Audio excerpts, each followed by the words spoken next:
चैतन्य चमत्कारी चिंतामणि श्री पार्श्वनाथ भगवान की जय जय जय। वर्तमान शासन नायक वर्धमान महावीर स्वामी भगवान की जय जय जय।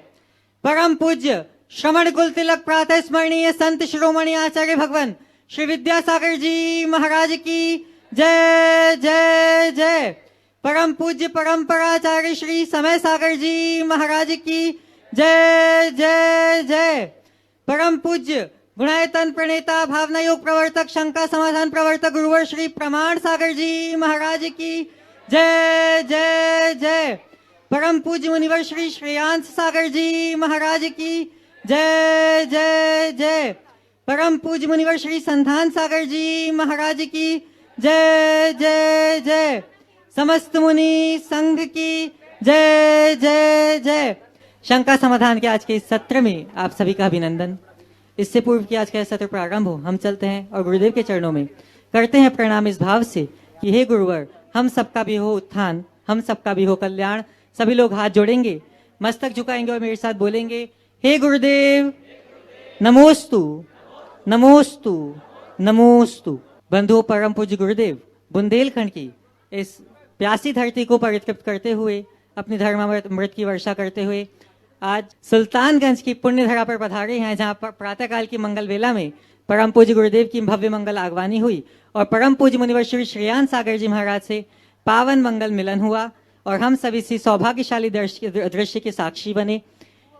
बंधुओं, जैसा कि आप सभी को विदित है कि परम पूज्य गुरुदेव की पावन प्रेरणा से सम्मेद शिखर सिद्ध क्षेत्र में गुणायतन तीर्थ अपना शीघ्र आकार लेने जा रहा है और हम सभी लोग प्रतीक्षारत हैं कि अपने नेत्रों को धन्य कर सकें। उसकी प्रतिष्ठा के बाद वहां दर्शन करके हमें प्रसन्नता है कि आप लोग निरंतर गुणायतन से जुड़ते हुए इस निर्माण कार्य को अब गति दे रहे हैं।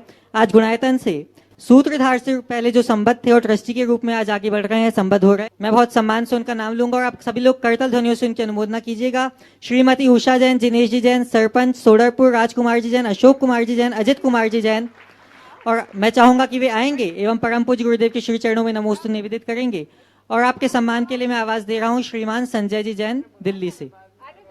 गुणायतन ट्रस्टी श्रीमान संजय जी जैन, दिल्ली, सपत्नीक पधारे। मैं चाहूंगा श्रीमान संजय जी जैन और आप सभी लोग करतल ध्वनियों से इनकी अनुमोदना करें। बंधु, मैं चाहूंगा कि साथ में मनु भैया भी सम्मानकर्ता के रूप में जुड़े। इसी क्रम में आज ट्रस्टी बनने का सौभाग्य प्राप्त कर रहे हैं श्रीमान चक्रेश पुष्पा जी जैन, सन्नी रवि नीलम पर। श्रीमान चक्रेश पुष्पा जी जैन, सन्नी रवि नीलम पर रक्षा जी जैन। मैं चाहूंगा कि वे आएंगे एवं परम पूज्य गुरुदेव के श्री चरणों में नमोस्तु निवेदित करेंगे। यहाँ सुल्तानगंज के जो नगर सेठ हैं श्रीमान चक्रेश पुष्पा जी जैन, आप सभी लोग करतल ध्वनियों के माध्यम से इनकी अनुमोदना करें। बंधुओं, और आपके सम्मान के लिए मैं आवाज दे रहा हूँ श्रीमान देवेंद्र जी बैसाखिया, श्रीमान देवेंद्र जी सोधिया, वे सम्मानकर्ता के रूप में जुड़ेंगे एवं श्रीमान चक्रेश पुष्पा जी सन्नी जी जैन का सपरिवार का सम्मान करेंगे और आप सभी लोग करतल ध्वनियों से इनकी अनुमोदना करें। बंधु, श्रीमान देवेंद्र जी सोधिया जो स्वयं भी गुणायतन के ट्रस्टी हैं, श्रीमान चक्रेश पुष्पा जी सपरिवार का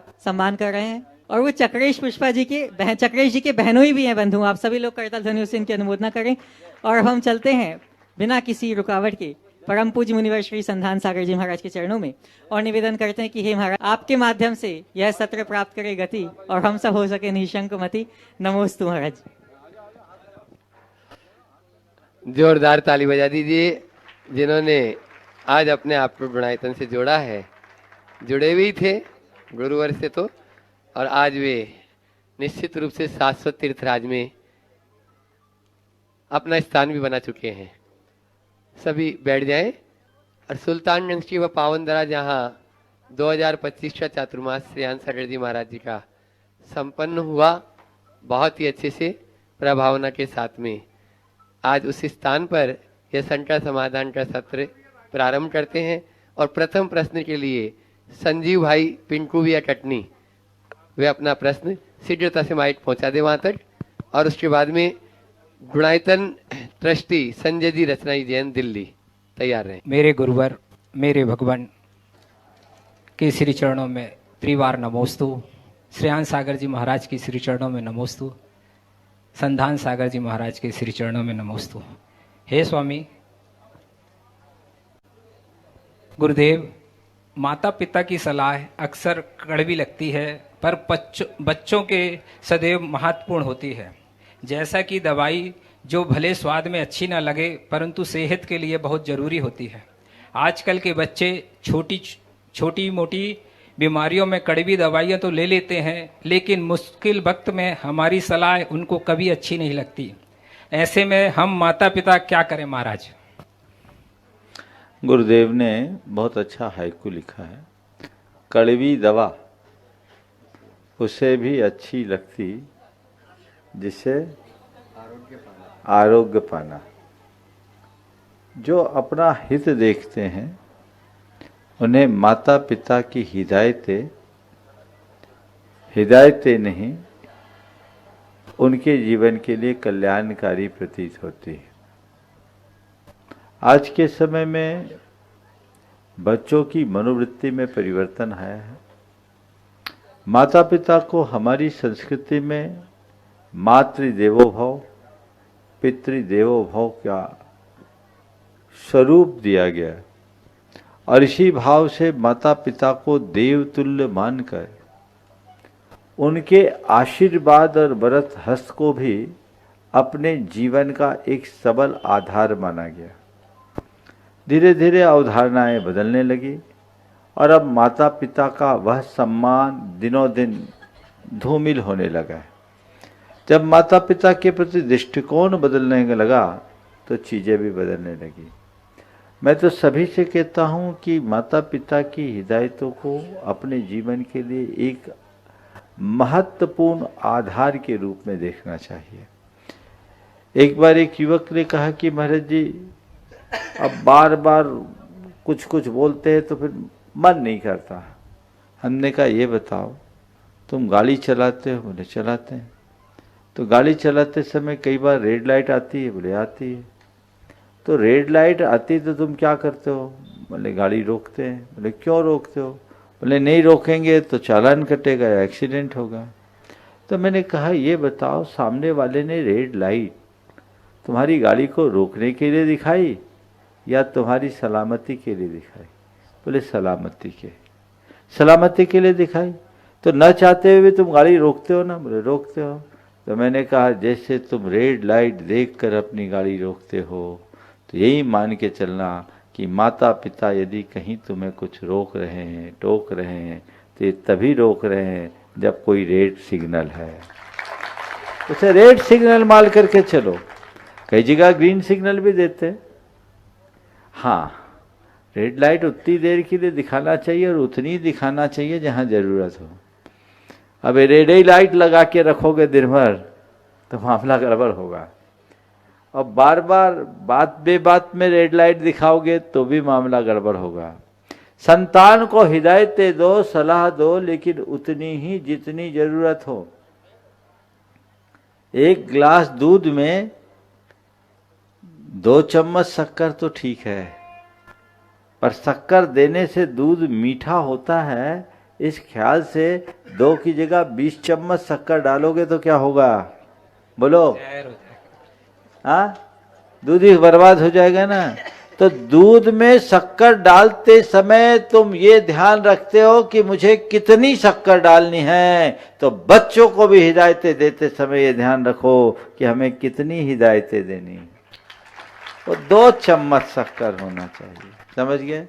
जरूरत से ज्यादा सलाह न दे, बच्चों को खुद खुलने और खिलने का अवसर दें। एक बात। दूसरी बात, बात बात पर टोका टाकी ना करे। 10 गलती पर 1 बार टोकिए, 1 गलती पर 10 बार टोकने की आदत से बचिए। जो माँ बाप बात बात पर टोका टाकी करते रहते हैं उनकी प्रासंगिकता खो जाती है। बच्चे कहते हैं इनकी तो आदत ही है बकबक करने की, ये तो बोलते ही रहते हैं, तो आपका महत्व खत्म हो जाएगा। लेकिन आप इस तरीके से बोले कि लगे बच्चों को कि पापा ने या माँ ने मुझे इस विषय में टोका है तो जरूर ये बात सही है, मुझे इस पर ध्यान देना चाहिए। देखिए आपके हाथ में घड़ी है ना, सेकेंड का कांटा टिक टिक टिक टिक चल रहा है, कभी ध्यान जाता है? और जो पेंडुलम वाली घड़ी, अलार्म वाली घड़ी होती, घंटा का कांटा होता है, एक बार में घंटा बजा टन, होता है? सबको अलर्ट कर देता है, होता है? तो मैं आप सबको सलाह दूंगा, घड़ी की तरह टिक टिकाने की आदत से बाहर आइए। जब जरूरत पड़े सीधे घंटे के कांटे की तरह टंकार कीजिए, जो सबको आकर्षित कर सके। यदि ये बातें ध्यान में रखे तो मैं समझता हूँ बच्चों की भी शिकायतें मिट जाएगी और बड़ों की भी समस्या दूर होगी। नमोस्तु भगवान। संजय रचना जी जैन, दिल्ली गुणायतन ट्रस्टी अपने बीच में, वे अपना प्रश्न गुरु चरणों में करें। सवाल है? माइक पहले से पहुंचा दें ताकि हाँ, समय की बचत होगी। अगला। और आज जो गुणायतन से संस्थापक सदस्य के रूप में जुड़ चुके हैं, ऐसी श्रीमती उषा जी दिनेश जी जैन, सरपंच, पूरा परिवार तैयार रहेगा। बोलो। नमोस्तु महाराज श्री, नमोस्तु। प्रश्न तो कोई नहीं है, बस आपके आशीर्वाद चाहिए, निरंतर आपके दर्शन करते रहें। बहुत बढ़िया, आशीर्वाद। बहुत। एक बार इन लोगों का जोरदार अभिनंदन कर दें। आइए और सरपंच मैं साहब। आवाज दे रहा हूँ, आपका उषा प्रवचन सुन के ही खत्म हो जाता है। बहुत बढ़िया, बहुत उषा दिनेश जी जैन, राजकुमार जी, अशोक कुमार जी, अजीत कुमारी, रोशनी जैन, सोडरपुर। एक बार फिर से ताली बजा दीजिए। वे अपना प्रश्न, पूरा परिवार एक साथ हो जाए। सामने आ जाओ। एक उधर एक इधर, जिनका नाम बोलूं पहले से तैयार रहे। और उसके बाद में नगर प्रमुख जो यहाँ के हैं वो भी तैयार रहे। चक्रेश पुष्पा जी जैन, पूरा परिवार के साथ में। त्रय मुनिराजों के चरणों में कोट सा नमस्तु। महाराज श्री, शंका है, समाज को हमेशा अहिंसा का पाठ पढ़ाया जाता है, ये बात सही है, मगर इस कारण से समाज को हर जाति से कमजोर माना जाता है। आज हालात यह है कि समाज ही समाज पर अन्याय करने उतारू है। दूसरी तरफ कहा जाता है अन्याय करना पाप है, तो अन्याय सहना भी पाप है। दोनों पापों में से महाराज श्री कौन सा पाप ठीक रहेगा, इसकी शंका करें महाराज, समाधान। मुझे तो अपनों ने लूटा गैरों में कहाँ दम था, किश्ती भी वहां डूबी जहां पानी नहीं था, पानी कम था, पानी नहीं था महाराज जी, ऐसी भी डूबी है। नमस्ते महाराज, नमस्ते। आपने जो बात कही कि अहिंसा को अपनाने से दूसरे लोग कमजोर समझते हैं, सबसे पहली बात तो ये कि अहिंसक होने का मतलब कमजोर होना नहीं है। अहिंसक होने का मतलब है अंदर की शक्ति से संपन्न होना। अहिंसा कायरता नहीं है, अहिंसा सभी के आत्मा की स्वीकृति है। हम हिंसा से केवल इसलिए बचते हैं कि हम सबकी आत्मा का सम्मान करते हैं। हम अपनी तरह संसार के सब प्राणियों की आत्मा को मानते हैं, इसलिए हम उसे स्वीकार करते हैं। जहाँ तक अहिंसक हैं तो हम डरते रहें, ऐसा हमारे शास्त्र नहीं बोलते।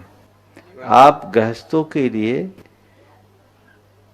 विरोधी हिंसा का त्याग नहीं कराया है। संकल्पी हिंसा, आरंभी हिंसा और औद्योगिक हिंसा,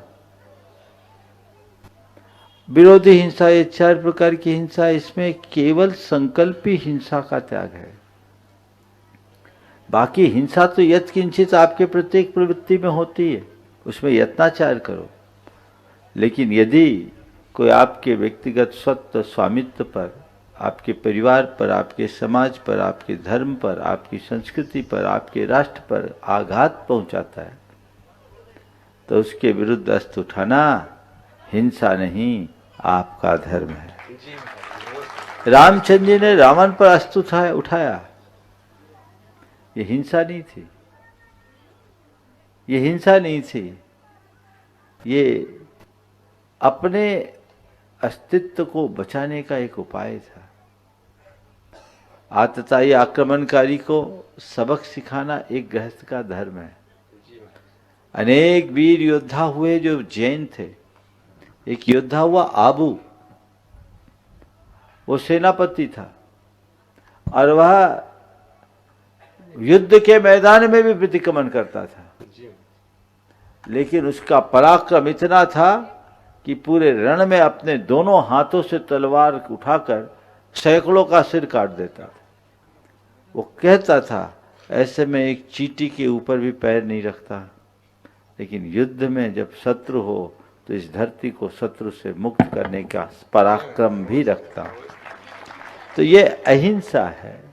जैन पद्म पुराण में ऐसा लिखा है कि कोई योद्धा यदि रणांगन में युद्ध के लिए जाता है तो एक और उसकी धर्मपत्नी उसके विजय का सेहरा लेकर उसकी प्रतीक्षा में रत रहती है, तो दूसरी ओर स्वर्ग की सुरांगना। यदि जीत के आएगा तो उसकी पत्नी उसके सिर पर वरमाला डालेगी, और यदि वीर गति को प्राप्त होगा तो स्वर्ग की सुरांगना। मैं समझता हूँ ये बात पूरी स्पष्ट है। आपने कहा कौन सा पाप अच्छा है? पाप कोई अच्छा नहीं, ना न्याय करो ना न्याय सहो। समझ गए? दोनों से दूर रहो। एक प्रॉब्लम महाराज जी, छोटा। हाँ अभी महाराज जी, मोबाइल यूट्यूब पे आजकल जो साधुओं के खिलाफ कुछ भी खबरें डालते रहते हैं, जिसमें काफी वादरेशन फैल रहा है देश के अंदर। साधुओं के बीच में भी कुछ बातें ऐसी आ रही हैं, इसके लिए क्या उपाय है समाज के लिए? दुर्भाग्यपूर्ण बात है, सोशल मीडिया का ये दुरुपयोग है। मैं तो कहता हूँ इसको रोकना तो संभव नहीं है। बस इसका एक ही उपाय है, इनको देखना ही बंद कर दो। आज तो प्रधानमंत्री के विरुद्ध भी कुछ भी लिख बोल देते हैं। हम तो सुगंध फैलाने वाले लोगों पर भरोसा करते हैं, धुआं उड़ाने पर नहीं। कुछ लोगों की आदत है धुआं उड़ाने की, उड़ाने दो। तुम अपना काम ठीक रखो। हमारा काम केवल एक ही है कि हमें सुगंध फैलाना है। ऐसे लोगों को उत्साहित मत करो। ये भी है कि ऐसे लोग थोड़े ही हैं, लेकिन उनको फॉरवर्ड करने वाले लोग ज़्यादा हैं। तो भैया तुम धुआं क्यों उड़ाते हो? कई लोग तो बिना पढ़े ही भेज देते हैं, बिना सुने ही आगे फॉरवर्ड कर देते हैं। तो गंदगी क्यों फैलाते भाई? हमें गंदगी मिटाना है। नकारात्मक बातें, आधारहीन बातें, जिसका कोई सिर पैर नहीं, ऐसी बातों को करने में किसी की भलाई नहीं। नमस्ते। और मैं बुला रहा हूँ जो आज गुणायतन से संस्थापक सदस्य के रूप में जुड़े हैं, आपके नारियल के प्रमोद चटकेश पुष्पा जी, सन्नी रवि, नीलम परवर, ऋषिका जैन। यहाँ पर एक बार जोरदार ताली बजाते हुए उनका भी स्वागत कर दीजिए। वे अपना प्रश्न गुरु चरणों में करें और उसके बाद में तैयार रहेंगे आपके यहाँ के माननीय तहसीलदार जी महोदय श्री सुरेंद्र जी शुक्ला जी यहाँ पर उपस्थित है। तैयार रहे। नमोस्तु महर्षि। महर्षि के चरणों में नमोस्तु करते। मैं प्रश्न, एक शंका है मेरी कि महर्षि पहले के समय में मनुष्य की आयु बहुत होती थी, पर आज बहुत कम हम लोग की आयु बची है। तो पहले तो बहुत बच्चे हो जाते थे, पर अब आज की स्थिति में जब हम लोग की आयु 40-50 ही रह गई है, तो क्या 1-2 बच्चों से ज़्यादा बच्चे करने चाहिए? क्योंकि महर्षि 1-2 अच्छे रहें, और अगर ज़्यादा कर लें तो उनको मतलब संस्कार नहीं दे पाते। आज इतना समय नहीं है हम लोग के पास कि उनको संस्कार दे, क्योंकि हम लोग की उम्र 40-50 वर्ष बची, फिर हम लोग धर्म कब करेंगे? तो आज की जो परिस्थिति है, तो क्या 1-2 बच्चे ही सही हैं कि ज़्यादा भी? देखो, बच्चे कितने करने चाहिए ये तो तुम्हारा मैटर है, हमारा मैटर नहीं है। लेकिन मैं ये कहूँगा कि अगर काम का आलम्बन लो तो उसका फल भी पाओ। काम पुरुषार्थ तो करो, काम का आश्रय तो लो, बीज तो डालो और फल खाना न चाहो। तुम्हें बच्चे नहीं चाहिए, ब्रह्मचर्य पालो ना, संयम रखो, भोगों में रत रहो, सब प्रकार का मजा लो, और बच्चे नहीं चाहिए। ये कहाँ की समझदारी? ये शास्त्र विरुद्ध बात है। और एक बात सदैव ध्यान रखना है, भैया अपने बड़ों से पूछो, पीछे लौट कर देखो, पहले वालों के बच्चे कैसे पल गए यही पता नहीं। कई तो बोलते महाराज हमारे बच्चों ही नहीं, बच्चों को पाल लो। एक एक के 10-10, 12-12 होते थे, फिर 4 तक आए, फिर 2 पर आए, अब तो तुम लोग एक ही भारी होने लगे। ये बिल्कुल बहुत ही गंभीर चिंतनीय विषय है, और खासकर जैन समाज के लिए। जैन समाज की जो प्रजनन दर है, TFR बहुत कम है, 0.5% है। अगर यही टोटल फर्टिलिटी रेट रही तो आने वाले दिनों में ख़त्म होने में देर नहीं लगेगा। तो अपनी संस्कृति को बचाना है तो संतति को बढ़ाना होगा कि नहीं? बिना संतति के संस्कृति बढ़ेगी क्या? तो इसकी जिम्मेदारी किसके पास है भाई? प्रोडक्शन तो तुम ही लोगों के हाथ में है, तो वो काम तो तुम लोगों को देखना होगा ना। तो इस पर गंभीरता से विचार करना चाहिए। और बच्चे अपना पुण्य लेकर आते हैं, समझ गए? वो सब हो जाता है। ये सोच है कि हम बच्चों को कैसे पढ़ाएंगे लिखाएंगे। और तुम बोलते उम्र 50 साल की, हम तो देखते हैं आज उम्र बढ़ गई। एक जमाना था जब दादा दादी के चेहरे देखते थे तो धसे गाल वाले दिखते थे, अब 80 साल वाले भी अप टू डेट रहते हैं। अभी हमारे महाराज जी के पास 85 साल के छुल्लक जी बिल्कुल जवान छरहरे, देखो दिख रहे हैं। तो कैसे कह रहे हो कि उम्र कम है? सात्विक तो देखो दिख रहे कि नहीं, दिखा दे भैया। हाँ दिख रहे ना, तो इतने यंग है एकदम, देखो। और बिहार करते हैं, कल अपने हाथ से केस, कल ही किया ना, कल ही अपने हाथ से केस रोज की, आज पारना हुई उनकी। तो क्या है, ऐसा नहीं, यहाँ पर भी कई ऐसे होंगे 75-80 पार किए बैठे होंगे और स्फूर्ति के साथ। ऐसा नहीं है, संतान अपना पुण्य लेकर के आती है। इसलिए इन बातों पर गंभीरता से विचार करना चाहिए। और ऐसा नहीं है कि हमें एक ही करना है, कम से कम आप अपने, मैं तो ये नहीं कहूँगा कितना करना है, ये तो आपका मैटर है, पर इतना जरूर कहूँगा कि भैया बीज बोया है तो फल जरूर पाओ और आने वाली पीढ़ियों का भी ख्याल रखो। हाँ महाराज चक्र। एक छोटा सा प्रश्न। महाराज जी नमस्ते। महाराज जी आज के परिवेश में सामाजिक व्यवस्थाएं डिस्टर्ब हो रही हैं, तो इसके लिए हम लोग कैसे समाज में सामंजस्य बनाएं, कृपया समाधान करें। नमस्ते महाराज जी। देखिए, नमस्ते। समरसता का वातावरण बनाए, सकारात्मकता का वातावरण बनाए। सामाजिक व्यवस्थाएं, मेरे ख्याल से आप दो एंगल में बात कर रहे होंगे। पहला तो सामाजिक एकता और दूसरा सामाजिक परंपरा। किसके विषय में कहना चाहते हैं? सामाजिक एकता। हाँ, तो सामाजिक एकता को अगर बनाए रखना है तो समरसता का वातावरण बनाना जरूरी है। और उसका एक ही रास्ता है, हम नकारात्मकता से अपने आप को बचाएं और नकारात्मक लोगों से दूरी रखें, उन्हें हतोत्साहित करें। जो भी व्यक्ति समाज की सेहत को प्रभावित करने वाली बातें करता है, उनसे हम सुरक्षित दूरी रखें, उन्हें हम किसी भी तरीके से प्रोत्साहित न करें, क्योंकि ये इस तरह के लोग हर युग में रहे हैं। लेकिन वर्तमान में चूंकि सोशल मीडिया का जमाना है, तो ऐसे लोगों को उभरने का अवसर जल्दी मिल जाता है। वो हीरो बनना चाहते हैं और आप लोग हैं उसके जिम्मेदार, आप उन्हें प्रोत्साहित करते हैं। इसकी ज़रूरत क्या है? यदि हम यहाँ थोड़ी सावधानी और सजगता रखें तो बहुत बड़ा बदलाव हो सकता है। नमस्ते नमस्ते नमस्ते। अपने बीच में सुरेंद्र जी शुक्ला जी, जो आपके तहसीलदार हैं यहाँ के, यहाँ उपस्थित है। और मैं चाहूंगा यदि अनिल जी मौर्य साहब आगे हों, एसडीओपी, वे भी साथ में हो जाएं और आप इन सब का, इन दोनों का जोरदार तालियों से अभिनंदन कर दें। और समाज के अध्यक्ष से मंत्री जी जाकर वहीं पर उनका स्वागत अभिनंदन कर देंगे। वे अपनी बात, अपना प्रश्न गुरु चरणों में रुकेंगे।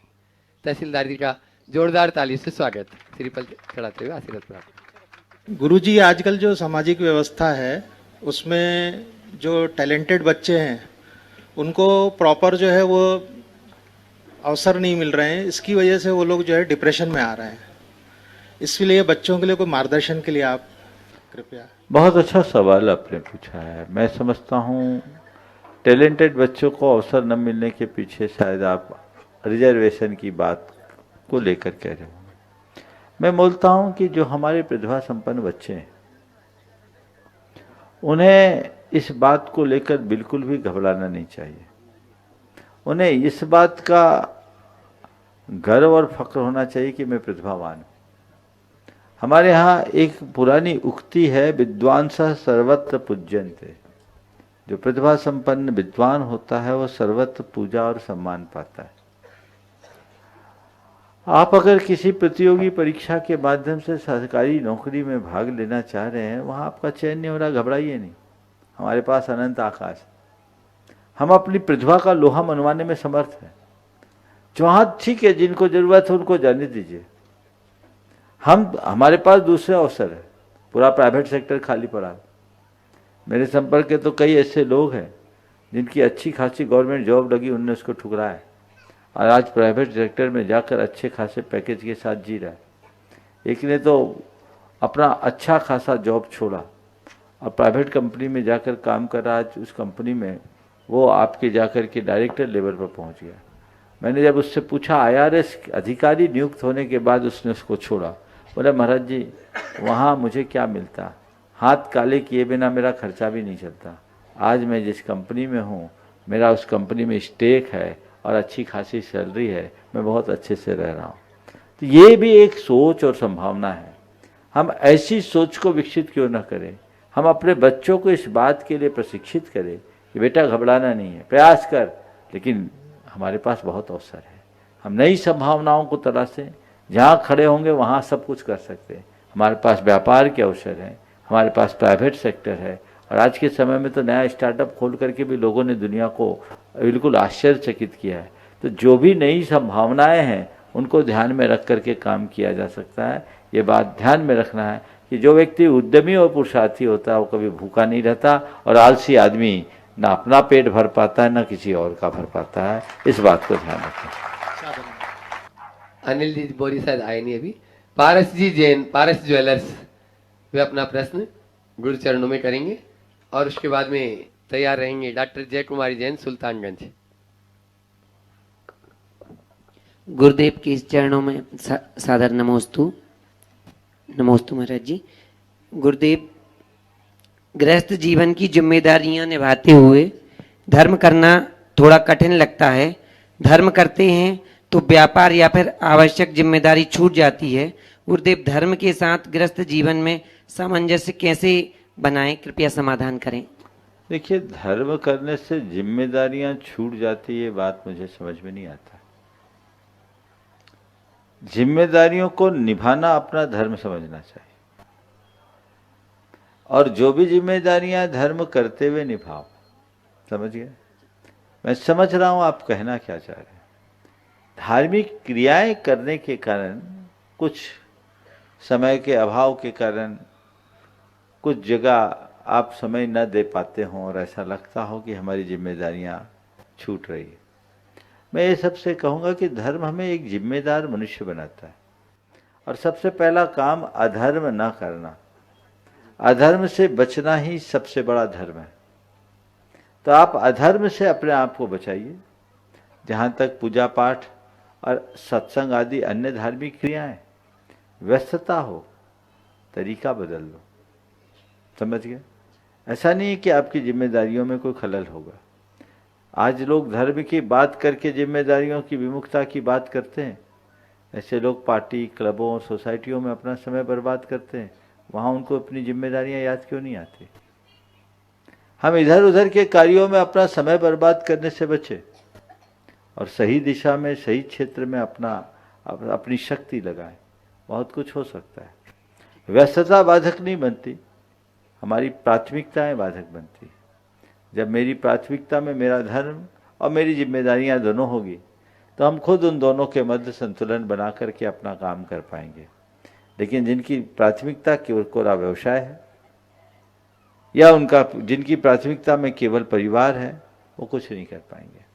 आपको अपने प्रोफेशन को, अपनी फैमिली को, अपने धर्म को और अपनी सोसाइटी को, चारों को देख करके चलना है, और ये चारों के साथ समन्वय बना करके चलने का अभ्यास करना चाहिए। नमस्ते महाराज। डॉक्टर जय कुमारी जैन, सुल्तानगंज। परिवार के लोग आ जाओ, जल्दी आओ, जल्दी। परिवार, और उसके बाद में तैयार रहेंगे अधिगम मती माता जी का परिवार। किरण जी जैन, जेसी नगर, उनके परिवार से ही है। पूरे परिवार के साथ में ही तैयार रहे वे। हे स्वामी, त्रिदेव गुरुदेवों को नमोस्तु नमोस्तु नमोस्तु। हे गुरुदेव, 5 महीने पहले धर्म के बारे में कुछ नहीं जानता था। हर जगह कुतर्क करता था गुरुदेव। कभी कोई प्रश्न आया, कोई बात हुई तो ऐसा लगता था कि इसका नहीं, ये नहीं, साइंटिफिक रीजन तो ये है, ये बात तो गलत है। हर जगह शंका कुशंका और सारी चीज़ें होती थी। गुरुदेव श्री का आशीर्वाद मिला 5 महीने से। बहुत कोशिश कर रहा हूँ धर्म को समझने की, और बहुत तक समझने की कोशिश कर ही रहा हूँ। समझा मोक्ष मार्ग क्या है गुरुदेव? मोक्ष मार्ग पे कैसे जाया जा सकता है? हम संसारी मोक्ष मार्ग मरने को ही मोक्ष समझ लेते हैं। मेरा निवेदन है गुरुदेव से, मोक्ष मार्ग पर विस्तृत थोड़ा सा। सबसे पहले तो मैं कहूँगा कि आप सबका सौभाग्य है कि आपके नगर में ऐसे महाराज, आप लोगों ने चातुर्मास में महाराज जी का भरपूर लाभ उठाया है। और निश्चित ये सानिध्य सबको मजबूती प्रदान करता है। मैंने एक अनुभव किया है कि शहरों में और गांव में बड़ा अंतर है। गांव में लोग कम होते हैं पर रिजल्ट 100% होता है। शहरों में लोगों की संख्या होती है पर संपर्क में 100% नहीं आते, कुछ ही लोग आते हैं। इसलिए मुझे लगता है इसी कारण महाराज गाँव को ज़्यादा चुनते हैं और अच्छा रिजल्ट निकालते हैं। सुल्तानगंज में आप लोगों को धर्म का सुल्तान इनने बना दिया होगा, ऐसा मुझे भरोसा है। जय गुरुदेव।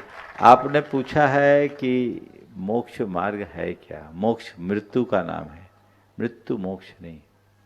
मोक्ष का मतलब है बंधन से छुटकारा। और बंधन क्या है? हमारे कर्म है। जब हम अपने सारे कर्म और कर्मजन संस्कारों से मुक्त होते हैं तब मोक्ष होता है। मोक्ष देहातीत होने का नाम है। जन्म मरण के चक्र से उपरत होने का नाम मोक्ष है। जब सबसे मुक्त होते हैं तब मोक्ष मिलता है। हाँ महाराज जी, अधिगम एक ही बहुत है नाम महाराज। अधिगम हति माता जी का परिवार, एक बार जोरदार ताली बजा दीजिए जिनके परिवार से मोक्ष मार्ग में आगे बढ़ चली है माता जी। और उसके बाद में तैयार रहेंगी सोनाली जैन सुल्तानगंज। परम पूज्य 108 प्रमाण सागर महाराज जी के नमोस्तु में तीवा नमोस्तु नमोस्तु नमोस्तु। अधिगमती माता जी की जय। महाराज जी, मेरा एक छोटा सा प्रश्न है कि जब हम स्वस्थ रहते हैं तब तो भगवान को बहुत याद करते हैं, और जब हम रोगी हो जाते हैं तब हमारा माँ बाप को याद करते हैं, वो पति के पास जाके रोने लगते हैं। इसके लिए हम क्या करें भगवान बताओ। आप लोग एक गीत गाते हो, मेरे दुख के दिनों में वे बड़े काम आते, बोलते हैं ना। तो बस यही गाना याद रखो, दुख के दिनों में भगवान याद आने लगेंगे।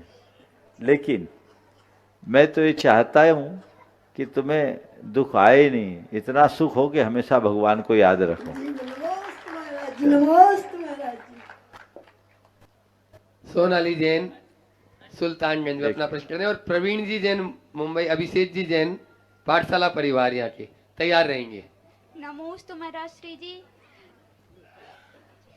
महाराज श्री, मेरा प्रश्न है कि वाद विवाद प्रतियोगिता होती है ना, जो डेबेट कंपटीशन, उसमें भाग लेना चाहिए या नहीं लेना चाहिए?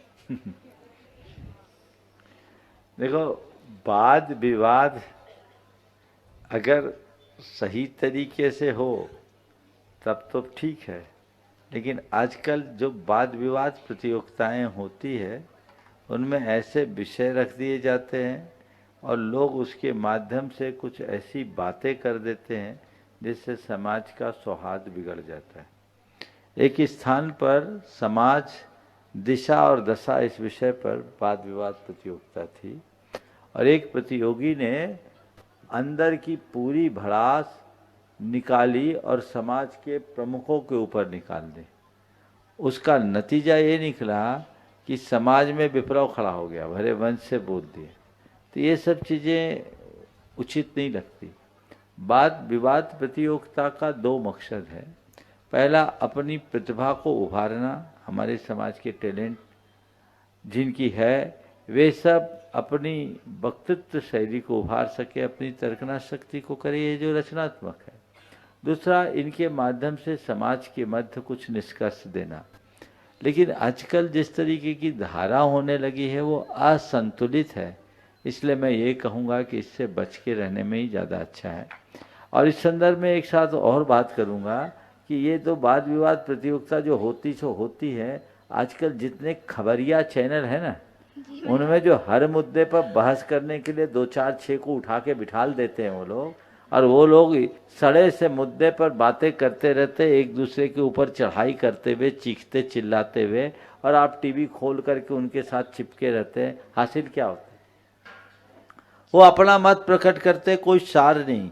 मैं तो कहूँगा ये सब बेकार है। न्यूज़ सुनना ठीक है, समाचार को जानना ठीक है, और उसके विषय में खुद अपना निर्णय बनाना, मत निश्चित करना, ये ठीक है। लेकिन ऐसे लोगों के ओपिनियंस को सुनने से कोई मतलब नहीं है। हमें सीधे स्टेटमेंट देना चाहिए, स्टेटमेंट सुनना चाहिए, स्टेटमेंट पढ़ना चाहिए, जो हमारे जीवन की बेहतरी का आधार हो। ओ चलिए, प्रवीण जी जैन, अभिषेक जी जैन, हाँ, वे अपना प्रश्न पूरे परिवार के साथ में हो जाए और और अब उसके बाद ये महाराज- सत्र इसके बाद महाराज जी इधर मंच की ओर आएगा, समय भी अपनी गति की ओर है, इसलिए पहले आज ये विशेष सत्र है और विशेष लोगों को अपन अब पहले लेंगे। हेलो, महाराज श्री के चरणों में त्रिवार नमोस्तु नमोस्तु नमोस्तु नमोस्तु। प्रवीण जैन मुंबई की ओर से भी उनका छोटा भाई बारंबार आपके चरणों में नमोस्तु नमोस्तु नमोस्तु। गुरुदेव, ये जो सवाल है वो हमारे भैया ने पूछा है, मैं यहाँ पे अपनी आवाज में आपसे पूछ रहा हूँ।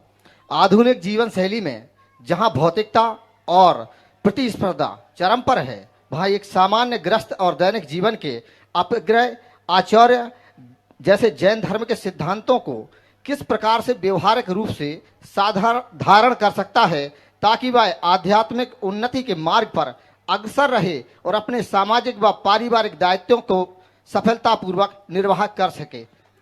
नमस्ते। देखिए, अपरिग्रह का मतलब ये नहीं है कि हम सब कुछ छोड़ दें। अपरिग्रह का मतलब ये है कि हम अपनी सीमा निर्धारित करके जिए और आसक्ति मुक्त जीवन जिए। समझ गया? हमारे यहाँ सुख सुविधाओं और संसाधनों से संपन्न अपरिग्रह के आदर्श को मानने वाले बड़े बड़े चक्रवर्ती भी हुए, जो 14 रत्न और 9 निधियों के स्वामी रहे, लेकिन उन्होंने अपरिग्रह को आदर्श माना। ये मत समझना कि अपरिग्रह का अर्थ है गरीबी से जीना। ये भी मत समझना कि अपरिग्रह का अर्थ है अभाव और अर्पता पूर्ण जीवन जीना। अपरिग्रह का असली अर्थ है जिस भी अवस्था में हो संतोष के साथ जीना, प्रसन्नता के साथ जीना। अपरिग्रह संतुष्टि का पाठ पढ़ाता है। मुनियों के लिए पूर्ण अपरिग्रह की बात है। हम लोग अपने पास अपने पृथ्वी और कमंडल के अतिरिक्त कुछ नहीं रखते। हमारे पास जो हमारा शरीर है वही सब कुछ है। लेकिन आप गृहस्थ हैं, आप गृहस्थों के लिए परिग्रह का त्याग नहीं, परिग्रह के परिमाण का पाठ पढ़ाया जाता है। अपनी इच्छाओं को नियंत्रित करना और इच्छाओं को नियोजित करना, यही अपरिग्रह का आदर्श है। समझ गए? धन संपत्ति दुनियादारी इनको पर मानकर उनमें मोह ममत्व आसक्ति और मूर्छा भाव को कम करना, जो है उसका सदुपयोग करना और अनासक्ति से जीवन जीना, यही अपरिग्रह का आदर्श है। यदि इसे आत्मसात करे तो बिना किसी अनाचार के संतुष्टि के साथ खूबसूरती पूर्वक जीवन जिया जा सकता है। नमस्ते गुरुदेव, नमस्ते नमस्ते। मंच पर छुल्लर जी के लिए माइक लगाए और आपके अटपटे प्रश्नों का चटपटा जवाब इसी प्रकार और मिलता रहेगा आगे भी। अभी चलते हैं छुल्लर निजात्म सागर जी महाराज जी, जो संगस्थ हैं पूज्य श्रेयान सागर जी महाराज जी के, वे और दीक्षित भी उन्हीं से ही, तो उनके पास चलते हैं और वे अपने प्रश्न द्वारा आप सबको लाभान्वित करेंगे। इस उम्र में भी आपको मजा दिखाई रहे हैं वे कि इनका ये बुढ़ापा बड़ा आनंद ला गया और अंगूर का मजा किशमिश में आ गया। एक बार जोरदार ताली बजा दीजिए छुल्लर जी के लिए। और छुल्लर जी महाराज जी अपने प्रश्न द्वारा हम सबको लाभान्वित कर रहे हैं। परम पूज्य गुरुदेव श्री विद्यासागर जी महाराज की जय, समय सागर जी महाराज की जय, परम पूज्य गुरुदेव श्री प्रमाण सागर जी महाराज की, परम पूज्य गुरुदेव श्री संधान सागर जी महाराज की जय। गुरुदेव हाँ, सागर जी महाराज की, बोलो बोलो जल्दी बोलो। हाँ, गुरुदेव के चरणों में मेरी जिज्ञासा है कि वर्तमान समय में हीन संयम होने के कारण, मोक्ष की अधिक प्रवृत्ति होने के कारण, वर्तमान समय में शुद्धि श्रावक कैसा प्रयत्न करे, कैसा अपने आप को ढाले कि अंतिम समय में, अंतिम समाधि के समय में कैसे अपनी समाधि का मतलब रूप करे ताकि उनकी समाधि अच्छे से हो जाए। बहुत अच्छा भाव महाराज जी ने अपनी ओर से आप सबके लिए लिखा है, कहा है कि हम हीन सहने वाले हैं पर अपना अंत कैसे सुधारे। देखो, हर पल ये भावना भाव कि मेरा समाधि मरण हो, मुझे मरना नहीं है, समाधि मरण करना है, पहली बात। तो मेरा समाधि मरण हो, मरण न हो, ये भावना भाव, समाधि मरण की भावना। दूसरी बात, अपने गार्हस्थ्यिक जिम्मेदारियों को पूर्ण करने के बाद निर्वृत्ति मूलक जीवन जिए। जितना बन सके त्याग तप संयम की आराधना करें, अपनी इच्छाओं को नियंत्रित करने का प्रयत्न करें। यदि इतना करते हैं तो चीजें हमारे अनुकूल हो सकती है और हम समाधि मरण को धारण करने में समर्थ हो सकते हैं। चलते हैं पूज्य मुनिश्री 108 श्रेयांश सागर जी महाराज जी के चरणों में। वैसे उनकी कोई अपनी शंका नहीं, वे तो निशंक है, निर्भीक है, निडर है, लेकिन फिर भी उनकी शंका के माध्यम से हम सब समाधान की गंगा में अवगाहित हों, ऐसी भावना के साथ चलते हैं। नमोस्तु पूर्वक पूज्य श्रेयांश सागर जी महाराज हम सबको लाभान्वित करें। नमोस्तु महाराज जी, नमोस्तु। जिज्ञासा ही रख देते महाराज जी, हम तो आप जो आप बोलना चाहो। 15 कर्म भूमियाँ होती हैं, यहाँ जो दान देता है वही भोग भूमि में जन्म लेता है। महाराज जी से हम जिज्ञासा रख रहे हैं कि जिस समय 5 भरत 5 ऐरावत क्षेत्र में प्रथम काल होता है, उस समय यहाँ उत्तम भोग भूमि होती है और उत्तम भोग भूमि में वही जीव आते हैं जो कर्म भूमि में उत्तम पात्र को दान देते हैं।